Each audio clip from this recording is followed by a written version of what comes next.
अगर जीवन को बदलना है तो जीवन के दृष्टिकोण को बदलना बहुत जरूरी है। एक बार एक राजा के यहाँ गरीब ब्राह्मण आता है। ब्राह्मण जरूर गरीब था, लेकिन उसके पास चीज बहुत ऊंची थी। ब्राह्मण राजा से कहता है, मेरे पास जो चीज है उसकी कीमत तुम्हारे नगर का कोई भी व्यक्ति नहीं दे पाया, सिर्फ तुम दे सकते हो। राजा ने कहा, अच्छा। राजा आदेश देता है और उस चीज को ले लेता है। वो चीज क्या थी? वो थी एक चिट्ठी। राजा उस चिट्ठी को तब खोल कर नहीं देखता। युद्ध होता है, युद्ध में राजा हार जाता है। एक दिन वो अकेला जंगल में बैठा होता है। तब उसे याद आता है कि उसने उस चिट्ठी की भी एक कीमत दी थी।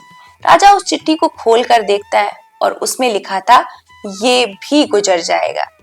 राजा को उत्साह आता है और उत्साह के बल पर राजा फिर से युद्ध लड़ता है और युद्ध जीत जाता है। युद्ध जीतने के बाद राजा की प्रजा उत्सव मना रही है, राग रंग चल रहा है। राजा फिर से उस चिट्ठी को खोल कर देखता है और उसमें लिखा था, ये भी गुजर जाएगा, क्योंकि सुख हो या दुख एक दिन सब गुजर जाते हैं।